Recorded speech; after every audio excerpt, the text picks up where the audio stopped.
ibice 13 ku murongo waho wa 5. Kadusome umurongo, kadusome mu izina rya Yesu Kristo. Riravuga riti ntimukagire ingeso zo gukunda imiya, ahubwo mujye munyurwa n'ibyo mufite, kuko ubwayo yavuze iti sinzagusiga na hato kandi ntabwo nzaguhana na hato. Nicyo gituma tuvuga dushize ubwoba duti Uwiteka niwe mutabazi wanjye sinzatinya. Yesu nashimwe cyane. Iri jambo ryo mu Baheburayo turarisomye neza, ratubwiye ngo ntitukagira ingeso zo gukunda imiya kurenza ntitukagira ingeso zo gukunda imiya, ngo ahubwo tujye tunyurwa n'ibyo dufite. Benshi rero n'izo ngeso akenshi bagira, baraza mu nzu y'Imana hari ibindi bakurikiye, bumva ngo Imana nibakorera ibi bazahita bayivaho. Niyo mpamvu no muri iyi mirimo hari benshi bagira ngo ni abakozi b'Imana, ariko bakaza bakurikiyemo izindi nyungu, ari amafaranga ugasanga barayakunda cyane. Ariko ngo iyo ngeso ntitukayigire, tujye tunyurwa n'ibyo twebwe dufite dutunze, kubera ko impamvu nitujya dukunda imiya uzasanga tutari ngombwa kunyurwa n'ibyo dufite, ahubwo turimo kwifuza iby'abandi. Nibyo nababwiye ngo abantu dusenga tukajye tugira ingeso zo gukunda amafaranga kurenza ibindi byose. Yesu nashimwe cyane. Niyo mpamvu iri jambo nuryizera ukajya urigenderamo, ahangaha kuri 6 wavuze ngo nicyo gituma tuvuga dushyize ubwoba naho byanza ukagira bikomeye cyane, ariko ufite Uwiteka umenye ko ariwe mutabazi wawe, ari uzagutabara hahandi byari bimeze nawe. Niyo mpamvu rya jambo twahereyeho ryatubwiye ngo ibyago n'amakuba ngo by'umukiranutsi ngo biba byinshi, ariko Uwiteka Imana amukiza muri byose. Rero ahangaha n'ubundi turacyari turavuga iri jambo dusomye, twumve yuko umucunguzi wacu ubasha kudukiza muri byose ari Uwiteka Imana. Rero ubwo icyo gihe naje kuguma imodoka imaze gushya, nibwo naje kuvuga ati ntabwo nakomeza kuba muri ubu buzima ari nta modoka mfite. Atabwo ikintu ugiye kuzakora, ngiye kuzajya muri ziriya nka, nindangiza nzagurishemo, noneho nimara kuzigurisha noneho nzongere mbone indi. Rero naje kugenda, maze kuzigeramo ntabwo byaje gushya, naje kuraramo ijoro, nagiye ntari nararamo ijoro na rimwe, haje kuza inzoka irangije ikumora inka zigera ku 8 zose. Rero izo nka zimaze gupfa, naravuze ati rero reka shakishe n'ubundi abantu bazigure, kubera ko zitazashira ntari nandazigurishamo. Rero haje abantu bagombaga kuzigura, ubwo nari nafashe umwanzuro yuko zose nzahita nzigurisha nkazigurishiriza hamwe. Ariko ubwo ngubwo icyo gihe naje guhamagara mama wanjye ndamubwira ati ndareba ya modoka yamaze gushya. Arangije arambwira ati wowe urimo kumamagara urinde, kandi ntabwo nari nigeze mpindura nimero. Ndangije ndamubwira uwo ndiwe, arangije arambwira ngo uwo muntu yitwa iryo zina yavuye mu muryango wacu, ntagakiri mu muryango wacu, Imana idufashe cyane. Rero ubwo icyo gihe amaze kubimbwira numvishe ngize umubabaro cyane mu mutima, ndavuga ati n'ubundi n'ibintu byabo reka mbiviremo kimwe. Ariko yarambwira ngo n'ubundi ko mbaze kubivamo ngiye kure y'umuryango wabo, ariko nubwo byari ngombwa yuko mva muri uwo muryango, ariko nta kibazo nari ndimo kwegera umuryango w'abazi Imana yabo. Birangije icyo gihe haje kugera rero bukeye ubwa kabiri narazanye abo bantu aho baza kugura muri izo nka. Niyo mpamvu aha hantu narabibonye neza, nahise mvuga ngo ababyeyi bacu bo baba ari abayaya b'Uwiteka, kubera ko nubwo badahari cyangwa bahari tugomba kubaho kandi tukanambara kandi tukarya. Niyo mpamvu twiringiye Uwiteka ko ari ushobora byose, nta kibuza azatwereka yuko abishobora byose. Imana idufashe cyane. Noneho icyo gihe naje kugera muri izo nka, ubwo nari nashatse abantu bagombaga kuzigura, izo ngizo 8 zimaze gupfa. Rero ikintu cyaje gukurikiraho, maze kugira izo nka, maze gushaka abantu ngo bazingurire, noneho baraje bahageze abantu duturanye baba hafi yacu, barangije baravuga ngo izo nka zanjye zibamwe abazimu, uri buyigure yaza kumupfiraho. Barangije bahita bigendera, nta nka nimwe bigeze baguha. Noneho haje kugera ubwo nza kuguma aho ngaho. Noneho ya nzoka yaje kugenda igaruka, za nka zose igenda iziryaho, noneho zose ziza gushira, ku buryo abantu bose bo muri icyo gice bagendaga baza bagafata inyama z'umuntu bakajya kwiba. Niyo mpamvu ibyo kwa Satani wishe kondisiyo z'ibintu byose kuza birihuta kuza, ariko no mu kugenda naho birihuta. Niyo mpamvu icyo gihe naje kuguma aho ngaho. Noneho mara kubona yuko ibintu byose bishizeho, ari amafaranga yango ni najyaga mbona nta yarakihari, ya mafaranga najya njya buri munsi bya 200,000 ntabyo nari nkibona. Buri bintu byose no kuvuga ngo nta na kimwe nari nkisiga. Rero hari inzu yo bamereje ngiye kuzashaka ukuntu nayigurisha. Naje kugenda ngera ashaka umuntu w'inshuti yanjye, arambwira ati iyo nzu wiyigurisha nzagushakira umuntu uzayikodesha. Rero haje kugera igihe uwo muntu yagombaga kuyikodesha, uwo mugabo nawe nabwiye ngo ashakire umuntu uyikodesha. Yarambwiye ati iyo nzu reka nta kibazo wayikodesha, kubera ko uyigurishije byagaragara nabi, amafaranga wahita uyangiza. Rero yaje kushakira abantu bakodesha iyo nzu. Noneho umuntu yayikodesheje yaje kuyijyamo. Amaze kuyijyamo yararayemo, atari yararamo nijoro rimwe. Byaje kugera nka nijoro nka saa 4 cyangwa saa 5 no kugereranya isaha z'icyo gihe ntabwo nziho, kubera ko nibwo telefone yaje kumpamagara. Noneho amaze kumpamagara yarambwiye ngo iyo nzu yanjye inzoka yamuteye kandi yagiye kuyivamo. Noneho amaze kuyivamo aragenda. Nibwo byaje kugera ubwo rero iriya nzu urabona umuntu wayikodesheje byaranze yuko ayigumamo, atahubwo reka n'ubundi nzayigurisha. Aravuga turiya muntu wasanga impamvu ari ukubera ari ibizimu by'iwabo byamukurikiye, atahubwo ikintu cyiza reka nzagushakira undi muntu uyikodesha, we ni pasiteri. Arangije aramumbonera araza ayijyamo. Noneho imbere yo kugira ngo ayijyemo nabanje kumubabwira ati ariya nzu nubwo ushaka kuyijyamo, umuntu yarayituyemo yayibamwo yayivuyemo kubera inzoka yamuteye, yarangije aragenda. Ati rero nawe numara kuyijyamo ishobora iyo nzoka kuzagutera. Aravuga ati ngende pastor twahaba ubushobozi bwo gukandagira inzoka na sikoropiya. Ati none urambwira inzoka yonyine, yaba byari biri kumwe na sikoropiya nkabikandagirira hamwe. Niyo mpamvu abakozi b'Imana benshi bagenda bavuga ngo bafite amavuta, nuko tuba tutarayapima ngo tumenye by'ukuri ayo mavuta niba yafite. Haje kugera igihe rero za kuguma aho ngaho. Noneho arashakira uwo mupasiteri, araza hageze igihe yinjira muri iyo nzu, mbese yimukiramo. Amaze kujyamo uko igihe cyagiye uko hashize umunsi wa kabiri, nawe yanzoka yaje kumutera. Arangije ava muri iyo nzu aragenda. Yaje kumpamagara kuri telefone arambwira ngo iriya nzu yawe nta na marayika yanayiraramo nijoro rimwe, nanjye yananiye nayihoreye. Birangije ndavuga ati rero kuri yabyanze ngiye gutangira kuzajya nyiraramo kugira ngo nzarebe by'ukuri. Wasanga bari abantu impamvu bahura n'ibitero byinshi ari ukubera ko atari ba nyiririya nzu. Naje gufata umwanzuro yuko nzajya nyiraramo. Ubwo icyo gihe ibintu byose byari byashizeho, za nkurumba zari zashize, ya modoka ntayo mfite, noneho na ya mafaranga najyaga mbona na yankora ibintu byose byari byamaze kushiraho. Niyo mpamvu aya mafoto nk'iyi foto muri burebeho, aho ngaho niho nari nkiri muri zanga, aho nari mpagaze muri zanga izo nari mfite. Noneho uko igihe cyagiye kirangira nibwo naje kuvuga ngo reka ntangire kujya ndaramwo muri iyo nzu kugira ngo nzarebe niba by'ukuri iyo nzu kiri. Hageze noneho nanjye ndagenda ndara muri iyo nzu. Ubwo maze kugenda kuyijyamamo byaje kugera nijoro. Nagiye kureba ndeba mu nzu hose haragaragaye umucyo. Maze kubona uwo mucyo ugaragaye mu nzu, nawumvishe ngize ubwoba kubera ko ntago yari amatara asanzwe, ahubwo ko ari nkuko wareba izuba ricanye hanze. Birangije naje kuguma aho ngaho. Noneho nahise mbyuka ndicara kubera ko numva ubwoba ari bwinshi cyane. Nagiye kumva numva umuryango wo hanze urakinguse, numva n'undi urakinguse, noneho hasigara umuryango waho nari ndyamye gusa. Noneho nawe nagiye kureba ndeba urakingutse. Umaze gukinguka noneho nagiye kureba ndeba ya nzoka nanjye yaje ndeba iranyasamiye.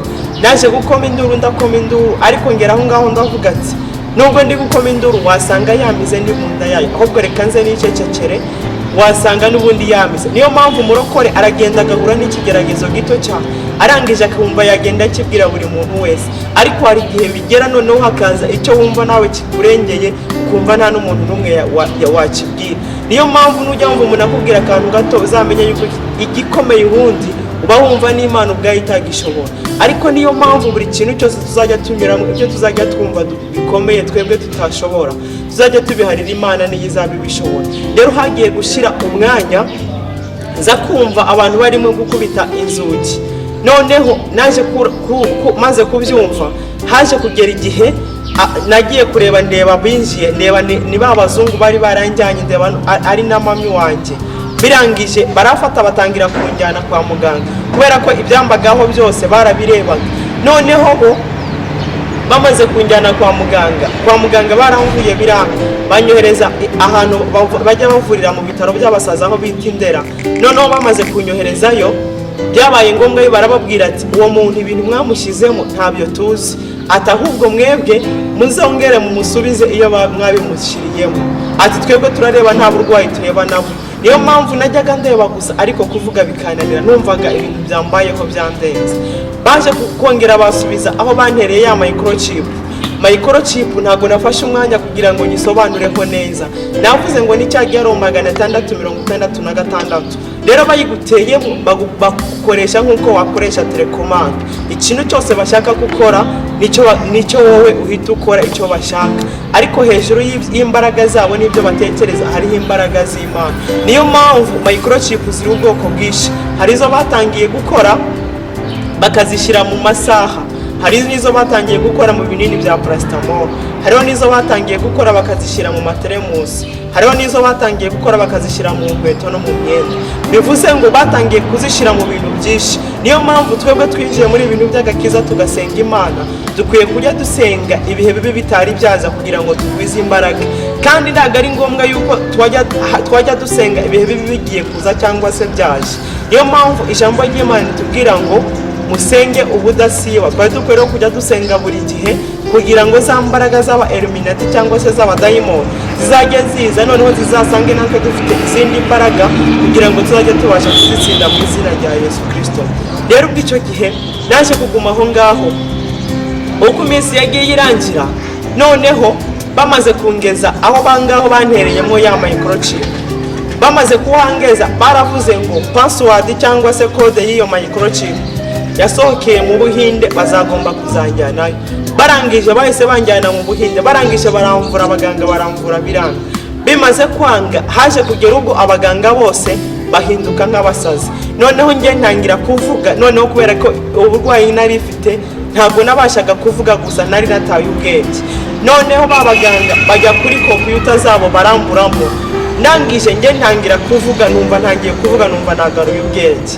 Abaganga bose bahinduka nk'abasazi. Mpamvu bahindutse nk'abasazi ni ukubera ko bo bazi yuko iyo baguteye microchip bazagukoresha ibihe byawe byose, ariko baba birengagije yuko hejuru ibyo bakoze bashyiramo, yuko hejuru y'ubwo bubasha bwabo hari izindi mbaraga z'Imana. Rero bamaze kubinteramwo, bimaze kwangaho kwa muganga, njye natangiye kuvuga, nkajya nivugisha.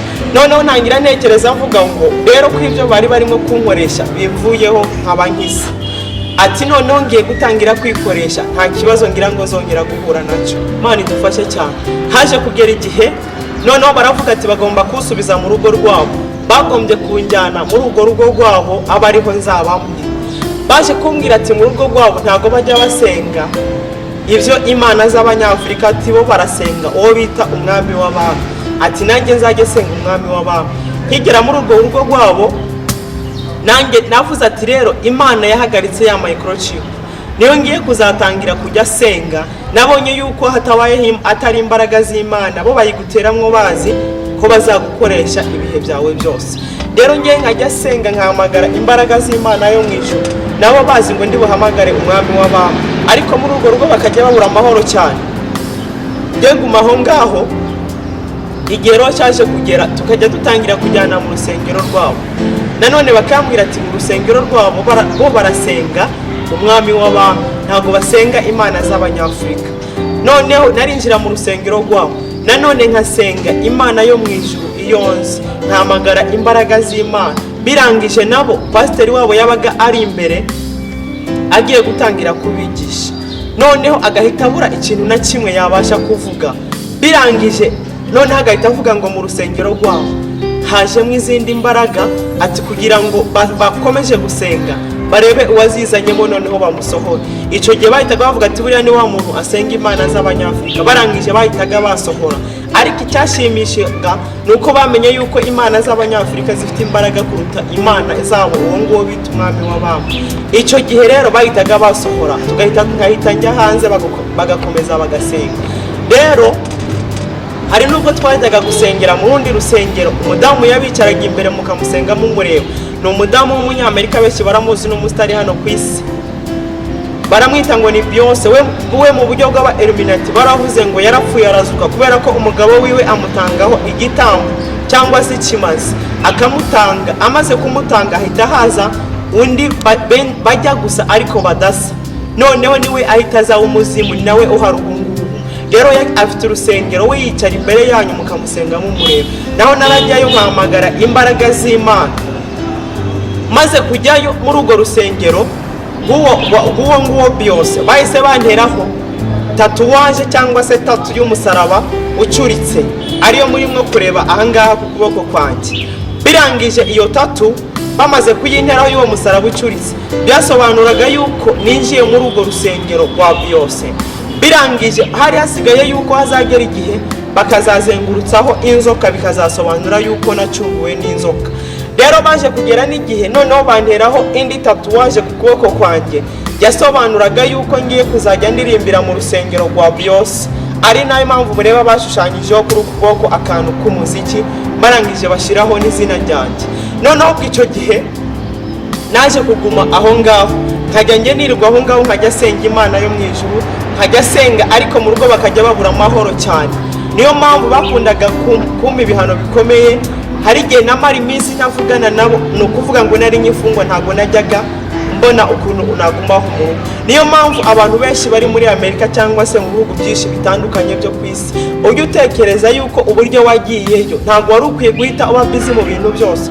Yego nibyo muri Amerika cyangwa se muri ibi bihugu atari muri Afurika haraguye ubuzima bwaho, ariko mujye mufata akanya ko kugira ngo mwegerane n'Imana nubwo mwaba muri mu kazi kanyu. Imana idufashe cyane. Niyo mpamvu izagenda ibarinda izo mbaraga z'aba Illuminati cyangwa se izindi mbaraga zose, ariko benshi bo babigenderamo batabizi, bumva yuko iyo bageze muri Amerika byarangiye. Niyo mpamvu abantu benshi bazagenda babinyuramo batazi impamvu bibageraho.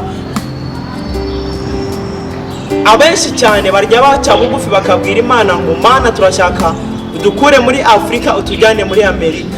Iryo sengesho njya mvuga ngo iryo ni isengesho rifuye, ahubwo jya mujya imbere y'Imana muyibwire ngo Mana turashaka kwitugirira neza, Amerika yawe ni ahantu ubereyeho neza. Kubera ko muri Amerika hari abantu batuyeyo benshi babuze n'uburyo bagaruka muri Afurika kugira ngo babone amahoro bidegemye, byaranze yuko bagaruka. Ariko niyo mpamvu hari ibintu abantu benshi basengera, abenshi basengera kujyayo, hari n'abariyo basenga Imana ngo izabagarure muri Afurika. Imana idufashe cyane. Rero niba waragiriwe amahirwe yo kujyayo, abandi bagashaka kujyayo banyuze mu manyanga, akaba atari impunzi, akavuga ngo ngenzi yita impunzi kugira ngo njyeyo, abandi bakavuga ngo zemera niyita umunyamurenge kugira ngo njyeyo, bagashaka gukoresha ubwenge bw'isi, kandi n'Imana nawe yari yaravuze ngo n'ubundi zakujyanayo. Icyo gihe rero iyo wiciriye inzira, niyo mpamvu umaze kugerayo ibikugeraho byose ugomba kubyirengera, kandi Imana ishobora kukubabarira ku kintu wakoze, ariko ingaruka y'icyo cyaha wakoze akenshi urayirengera niba uba warabyishoyemo. Rero ubw'icyo gihe naje kuguma aho ngaho, haje kugera ubwo mu rugo hajya haza umugabo, atangira kujya haza umugabo akajya ambwira ngo yarankunze kandi ari umugabo. Naje kuguma muri ubwo buzima, nkagira ngo ni nk'uko natwe Abanyafurika tujya dukundana nk'uko bisanzwe. Niyo mpamvu Abanyamerika benshi nubwo abantu birukirayo ntabwo bakunda Abanyafurika.